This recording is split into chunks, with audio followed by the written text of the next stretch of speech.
होते हैं, लेकिन उसमें भी वास्तव में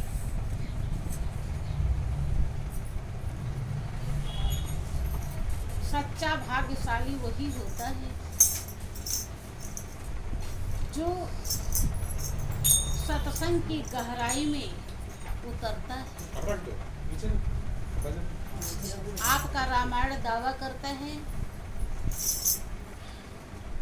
कि सुनि समुझै जन मुदित मन, मज्जहि अति अनुराग, और लहहि चार फल अछत तन, साधु समाज प्रयाग। जो संतों का समाज है यही तीर्थों का राजा कहलाता है, क्योंकि जब संत मिलते हैं तो तभी उस सच्चाई का बोध होता है जिसके लिए हम इस दुनिया में भेजे गए हैं, जिसके लिए खास तौर से मालिक ने हमें मनुष्य की जिंदगी प्रदान की है। क्योंकि खाना पीना सोना ये तो पशु पक्षी भी कर लेते हैं,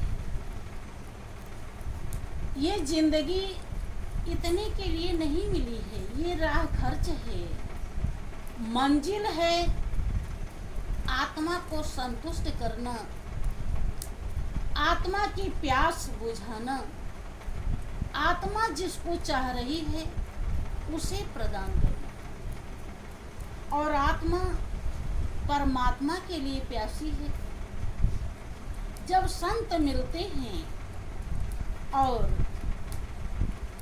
उनकी बाणी को हम अमल में उतारते हैं, अपने हृदय में पूरी तरह से धारण कर लेते हैं, जैसे लोभी को धन प्यारा होता है, कामी को स्त्री प्यारी होती है, इसी प्रकार से जब वो संत की बाणी हमें प्रिय लगती है, अच्छी लगती है, जब हम धारण करते हैं तो क्या होता है कि सुन समुझे जन मुदित मन, मज्जहि अति अनुराग, और लहहि चार फल अछत तन। इस शरीर के रहते हुए चार फल धर्म अर्थ काम मोक्ष जिसको पाने के लिए ये जिंदगी मिली है वो चारों हमें मिल जाता है, लेकिन संत की वाणी को कोई बिरले होता है जो प्रेम से सुनता है, और उसमें कोई ऐसा होता है एकाध जो गुनता है कि क्या कहा जा रहा है, कहाँ तक ये अच्छा है और कहाँ तक ये कैसा है। और कोई बिरले होता है जो उसे उतार लेता है, जो संत समझाना चाह रहे हैं उसको जानने के लिए अग्रसर हो जाता है, संत का चरण पकड़ लेता है कि ये सच्चाई कहाँ मिलेगी, कब मिलेगी, कैसे मिलेगी, हमें उसकी जरूरत है। तो जो ऐसा भाव बनाता है उसे इस शरीर के रहते हुए चारों पुरुषार्थ धर्म अर्थ काम मोक्ष,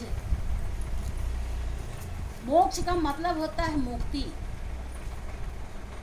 मुक्ति जिंदे होती है, जिसको जिंदे मुक्ति मिल जाती है वही जीवन की कीमत को प्राप्त कर पाता है।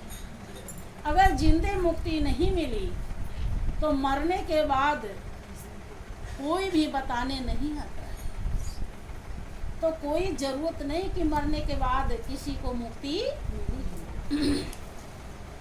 मुक्ति का मतलब होता है जब संत के संग से, संत के उपदेश समागम से हम अपने घट भीतर में उस ब्रह्मानंद को, ब्रह्म के आनंद को प्राप्त कर लेते हैं, जिसके लिए हमारी आत्मा प्यासी है, तो हमारी आत्मा को संतुष्टि मिल जाती है।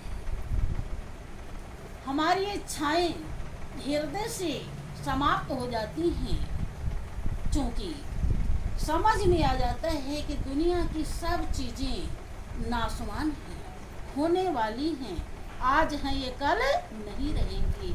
और हमारी आत्मा को तो अविनाशी चाहिए और वो अविनाशी मिल गया है। वहीं पर सब नॉर्मल हो जाता है, और जब नॉर्मल हो जाता है तो हमारी सुरति अविनाशी से जुड़ जाती है। उस अविनाशी के लिए लोभ करती है, लालच करती है, प्रयास करती है, श्रद्धा रखती है, भाव रखती है और प्रयत्नशील रहती है। और फिर हर वक्त हर क्षण हम सत्य का संग, अर्थात वो अविनाशी ही पहले भी था, आज भी है और आगे भी रहेगा, उसका हम संग करते रहते हैं, और जिसे खास तौर से सत्संग कहा जाता है। और जब हम सत्य का संग करते रहते हैं तो असत्य से बचते रहते हैं। असत्य कभी हमारे पास भूल कर भी आता नहीं है, और सत्य ही पावन है, सत्य ही निर्दोष है, वो सत्य ही निर्विकार है, सत्य ही निर्लिप्त है। और जब जब हम उस सत्य का संग करते हैं तब तब हम निर्लिप्त, निर्दोष, निर्विकार हो जाते हैं बानो। लेकिन बहुत ही गौर करने की आवश्यकता है। शास्त्र आपका इसीलिए कहता है, रामायण दावा करता है कि गुरु बिन भाव निधि तारे न कोई, जो बिरांच शंकर सम होई। कि गुरु के बिना भाव निधि, निधि माने भंडार और भाव माने दुख, दुख जो अर्थात दुख है, गुरु के बिना कोई पार नहीं पाता है, अर्थात उससे छुटकारा नहीं पाता है, वो दुख दूर नहीं होता है। दुख दूर कब होता है? जब सत्य का संग हो जाता है तो सब सारी दुनिया असत्य नजर आती है, चाहे वो पति ही क्यों न हो, चाहे वो पत्नी ही क्यों न हो, चाहे वो बेटा बेटी क्यों न हो, चाहे वो कोई भी रिश्तेदार हो, चाहे वो कोई व्यक्ति वस्तु, सब असत्य नजर आता है। और जब असत्य नजर आता है तो हमें वास्तविकता का ज्ञान हो जाता है कि ये जो कोई मिले हैं ये मेरे नहीं, ये तो 4 दिन के सहयोगी हैं, इनके कर्म इनके साथ हैं और मेरे कर्म मेरे साथ हैं। जैसा ये कर्म किए हैं वैसा ये भर रहे हैं। ये जब समझ में आ जाता है तो हम उसे उचित सलाह देते हैं, अच्छे कर्म के लिए सलाह देते हैं, उसके साथ जितना बनता है हम सेवा भी करते हैं, लेकिन हम बेचैन नहीं होते कि हाय क्या करें, हमारे बेटे को क्या होगा, हमारी बेटी का क्या होगा, हमारे पति का क्या होगा। कर्तव्य में हम पीछे नहीं रहते, लेकिन हम बेचैन नहीं होते। ये सच्चाई कौन दर्शाता है? सतगुरु दर्शाता है। सतगुरु ही समझाते हैं कि ऐ बंदे, इस दुनिया में तुम्हारा केवल मालिक है और सब साथ छोड़ने वाले हैं, सब केवल चंद्र दिनों के मेहमान हैं। ये काया भी तुम्हारी नहीं है और सारे रिश्ते काया के हैं। जब ये काया तुम्हारी नहीं है तो ये रिश्ते तुम्हारे कैसे होंगे? जब ये बात समझ में आती है तब हम उस सत्य में लौ लगाते हैं, इतना समझा देते हैं और इसके बाद सत्य का बोध कराते हैं। और जब बोध हो जाता है, बोध का मतलब होता है ज्ञान। बहुतों को ब्रह्म ज्ञान मिल जाता है, लेकिन वास्तव में उसकी समझ न होने के कारण कि हमको मिला क्या है, कितना वो कीमती है और वही मेरा है।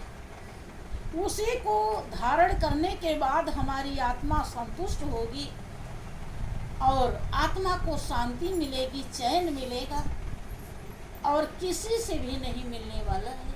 ये बात समझ में नहीं आती तो हम गुरु आज्ञा का पालन नहीं करते। दिन भर काम में लगे रहते हैं, सुमिरन का भी ध्यान नहीं रहता है और रात में थक जाते हैं, फिर ध्यान भी नहीं करते और सो जाते हैं। सोचते हैं सुबह कर लेंगे, अब सुबह भी इतना थके होते हैं कि आँख भी देर में खुलती है। फिर पता चला कि सुबह भी हम ध्यान नहीं कर पाते। जब सुबह भी ध्यान नहीं किए तो अब क्या होगा? जो सत्य का बोध होना चाहिए था, ज्ञान होना चाहिए, यही कमी है। यही ज्ञान न होने के कारण हम लापरवाह हो जाते हैं। पता चला कि हम गुरुमुख हैं, लेकिन जब ऐसा भाव होता है तो इसे मनमुख कहते हैं, मनमत कहते हैं। और ध्यान रहे वहाँ मनमत जो है वो पापी से भी ज्यादा पापी कहा जाता है।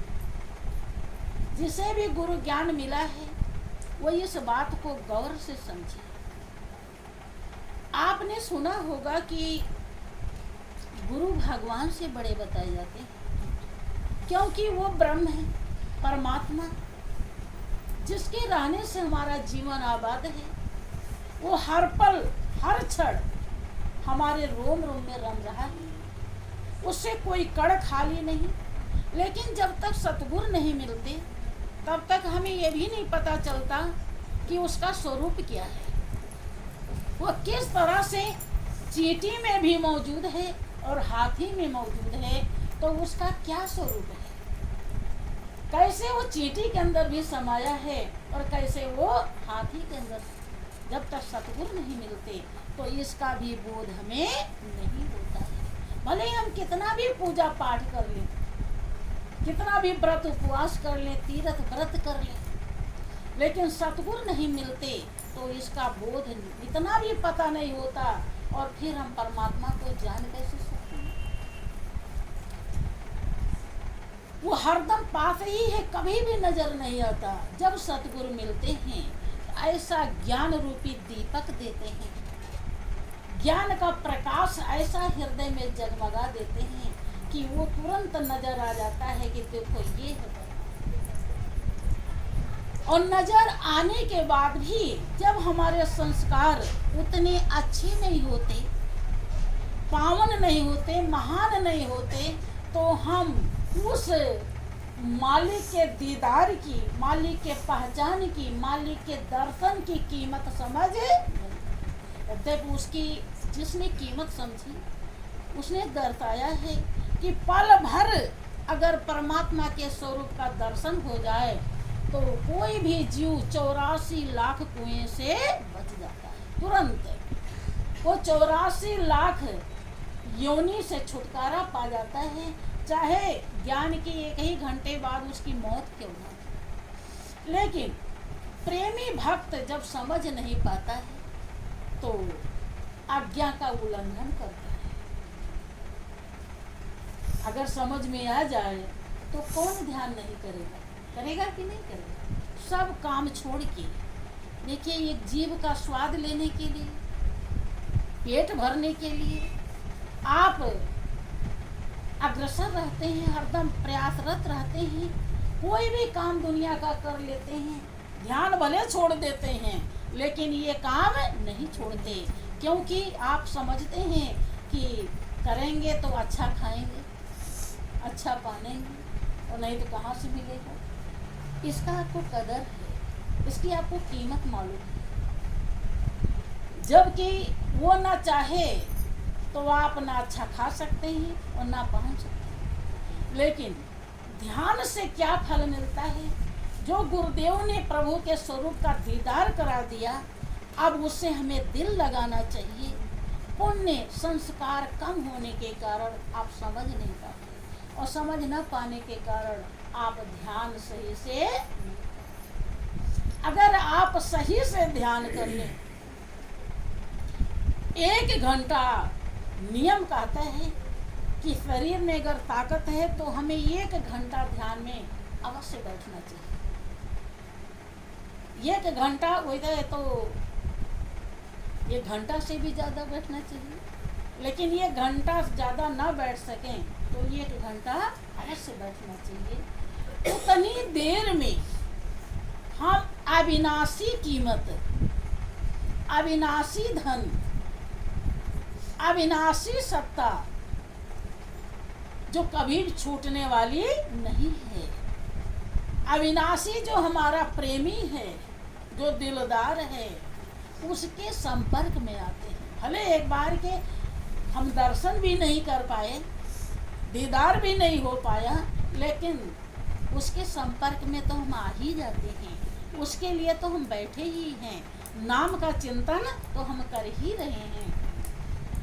मैंने इतनी बड़ी पूंजी, इतनी बड़ी सच्चाई, इतना बड़ा सुख, इतना बड़ा आनंद मिलता है जिसकी अथाह कीमत है, लेकिन अज्ञानता बस गुरु का मर्म न समझने के कारण हम पालन नहीं करते। अभी आप भजन गा रहे थे कि जहाँ जहाँ जा रहे हैं वहाँ गुरु जी का दर्शन नहीं हो रहा है, हम रो रहे हैं। हमारे नींद में भी हमें रोना आ रहा है, सोते नैना रो रहे हैं सब।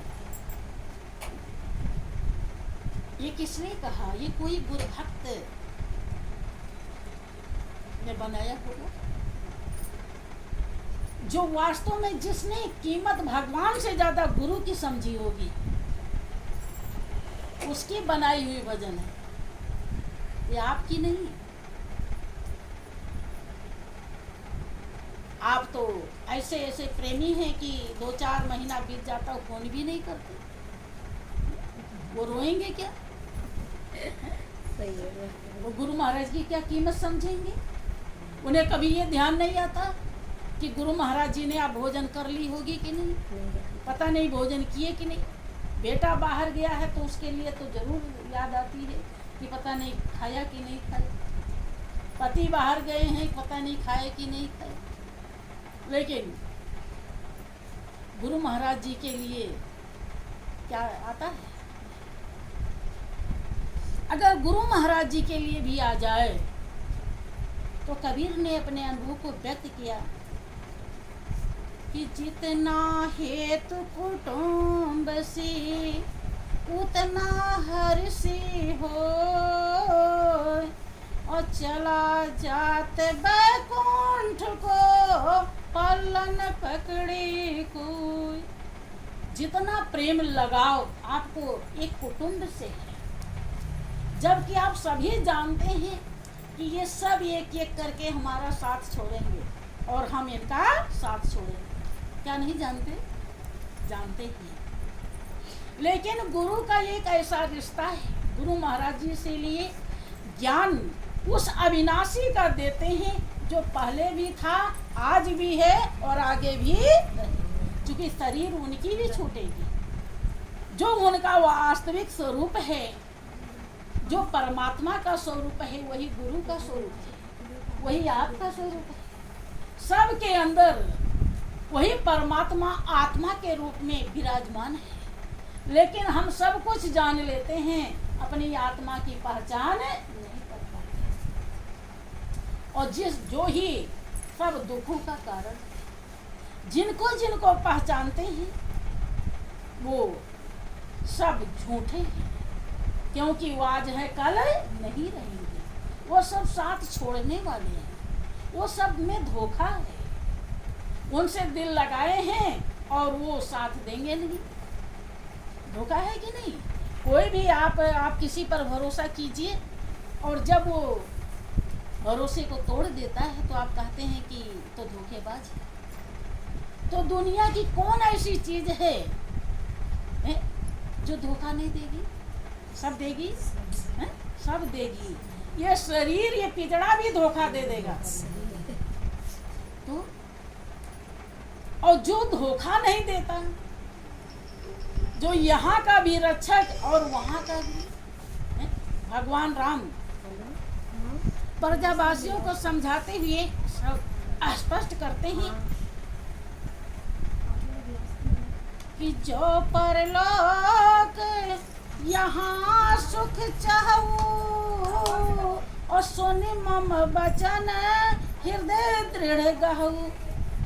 कहते हैं प्रजावासी, अयोध्यावासी, जो परलोक में अर्थात परमात्मा के घर और यहाँ दोनों जगह, इस लोक और परलोक दोनों जगह सुख चाहते हो तो मेरे वचन को, मेरे उपदेश को, मेरी आज्ञा को दृढ़ता से, प्रगाढ़ रूप से, बड़ी गहराई से, बड़े मजबूती से धारण कीजिए। ये नहीं कि कहिए कुछ और करिए, यही प्रेमी भक्त करते हैं। कहते हैं कुछ, ज्ञान लेते समय तन मन धन अर्पण कर देते हैं कहने के लिए, और करने के लिए कुछ भी करते नहीं हैं। महापुरुष कहते हैं कि कहते हैं करते नहीं, मुंह के बड़े लबार और तिन के मुंह काले होंगे साईं के। फिर जैसा वो कहेगा करेगा वैसे फल मिलेगा। बोलिए प्रेम से श्री सच्चिदानंद भगवान की, श्री सद्गुरुदेव महाराज की जय। के कथनी मीठी खाण सी और करनी विष की लोय, कथनी छाड़ करनी करे विष से अमृत। कहते हैं कहना तो खाड़ जैसा मीठा होता है और करना विष की तरह होता है, लेकिन जो खाड़ जैसा मीठा है उसका वो स्वाद नहीं मिलेगा। और दुख में भी अगर करनी आपने कर ली, कठिनाई में भी करनी कर ली, चाहे कितनी भी कठिनाई हो, दुख की घड़ी हो, आपने अगर प्रभु को संभाल लिया तो हमेशा के लिए जीवन उजागर हो जाता है। और खाली कहते ही कहते रहे और कुछ भी नहीं किया तो हमेशा के लिए दुख ही दुख हो जाएगा। बहनों, ये संसार में अगर कुछ सार है तो प्रभु है और उसका नाम है। और वो दोनों चीजें, प्रभु का स्वरूप और नाम, दोनों जब सतगुरु मिलते हैं तो आपके घट के अंदर हृदय में दर्शा देते हैं। आपको दर्शाने के बाद बस एक ही काम करना होता है, उससे प्रेम लगा। वही भगवान राम कहते हैं कि जो परलोक में और यहाँ दोनों जगह सुख चाहते हो तो मेरी वाणी को दृढ़ता से धारण करो। वो क्या है वाणी? के सरल सुखद मार्ग यह भाई और भगत मोर पुराण श्रुति गाई। जो मेरे भक्ति का मार्ग है सरल है और सुखदायी। अब आप लोग जिनको भी यहाँ से ज्ञान मिला हुआ है उन्हें पता होगा कि क्या इससे भी सरल कोई रास्ता दुनिया में हो सकता है? इतना सरल रास्ता है। अब वो माता जी, सबरी माता भी बैठी हैं, उन्हें भी अनुभव है कि अगर हम बैठ के नहीं कर सकते, केवल हमारे हृदय में लगन है, तो हम लेट के भी प्रभु का दर्शन भी कर लेंगे। वो मंदिर में जो धुन बज रहे हैं, घंटा घड़ियाल, वो धुन भी सुन लेंगे। और नाम तो निरंतर 24 घंटे श्वास में हो रहा है, उसको भी संभाल लेंगे और अमृत पान भी। सोते सो करके जो भजन हो जा रहा है, क्या इससे सरल कोई मार्ग हो सकता है? नहाने की भी जरूरत नहीं है, कोई चीज बाहर से लाने की भी जरूरत नहीं है। सब पूजा का सामान आपके अंदर है और वो इष्ट देव आपके मन मंदिर में बैठा है। केवल वहाँ पे अपनी सूरत को पहुँचा देना है और पहुँचाने के लिए कोई बैठने की भी जरूरत नहीं है, केवल लगन की जरूरत है। लेट कर भी वही राम कह रहे हैं कि सरल सुखद मार्ग या भाई और भगत मोर पुराण फूट गए। ये प्रजावासी, जो मेरे भक्ति का मार्ग है वो सरल है और सुखदाई है। सुखदाई क्या है? लेट कर हम प्रभु के स्वरूप का दर्शन पा गए, इससे बढ़कर और सुख क्या हो सकता? जिसके लिए ऋषियों मुनियों ने हड्डी गला दी, राजाओं ने हस्ती मिटा दी, तब कहीं दर्शन पाए। भगवान राम कहते हैं कि सन्मुख होय जीव मम जब ही जन्म कोटि अगनासे तब ही। कि जब कोई भी जीव मेरे सन्मुख होता है, मेरा दीदार करता है, मेरा दर्शन करता है, तब उसके करोड़ों जन्म के पाप धुल जाते हैं। अब लेट करके हम ध्यान लगा लिए, लगन है, श्रद्धा है हमारे अंदर, उतने में ही प्रभु दर्शन दे देता है। अब विचार कीजिए, करोड़ों जन्म के पाप धुल गए, क्या इससे बढ़कर और कोई सुख हो सकता है? गौर करें। लेकिन हम कीमत ना समझने के कारण तो बहाने बनाते रहते हैं। क्या करें? फोन गुरुजी पूछते हैं तुमने फोन नहीं किया। क्यों पूछते हैं? कि ताकि हम उसे समझा सकें, वो जो दुनियादारी में उलझ रहा है, बैटरी उसकी धर्म की डिस्चार्ज हो रही है, वो चार्ज हो जाए। लेकिन वो क्या बहाना करता है कि यार वो मोबाइल गिर गया और नंबर निकल गए, ये हो गया, वो हो गया, पता नहीं क्या क्या। अपने ही पाँव में कुल्हाड़ी मारता है। और जैसे पागल कोई हो, अपना पैर में डंडा मारे और चिल्लाए, उसको क्या कहते हैं? पागल ही तो कहेंगे। अब गुरु महाराज जी तो आप ही, उनके जितने भी कर्तव्य हैं केवल आपकी भलाई के लिए, उनका जीवन भी आपकी भलाई के लिए खास तौर से। लेकिन आप इस रहस्य को समझ ही नहीं पाते। आपको बहाना बनाने से फुर्सत नहीं है। आपको आश्चर्य नहीं होता कि हम इतना बार ध्यान नहीं किए। अब वो समय जो चला गया फिर वापस नहीं आएगा। क्योंकि बहनों ध्यान रहे, आदमी बलवान नहीं, समय बलवान है। समय जो चला जाता है फिर आता नहीं है। और श्वास भी आपको गिन के मिला है।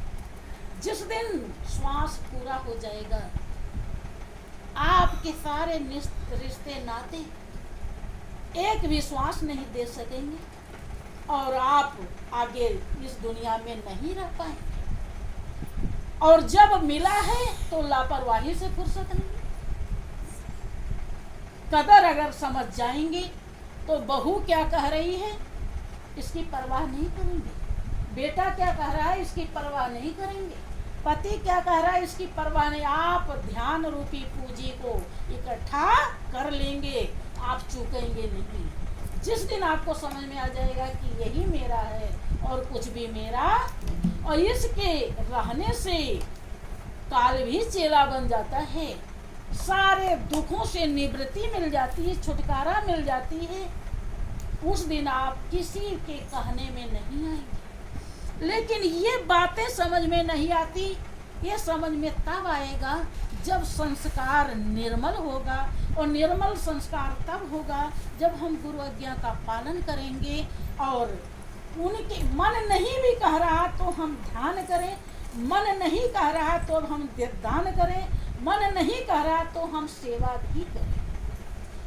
बिना मन के भी करें, बिना मन के भी जब दवा खा लेते हैं तो क्या अंदर जाके फायदा नहीं करती? करती है कि नहीं? दवा खाने को तो बहुतों को मन नहीं कहता, लेकिन रोग ठीक करने के लिए तो खाना पड़ता है। और जब खाते हैं तो अंदर जाके कुछ ना कुछ तो वो ठीक करती ही करती कि नहीं करती है? नहीं करती, करती। ऐसे ही ये भी ज्यादा नहीं कुछ तो ठीक करेगी, जबरदस्ती भी करेंगे। क्योंकि तन मन धन 3 चीजें हैं। आप यद्यपि उस प्रभु में उस दिन एकाकार पूरी तरह हो पाएंगी।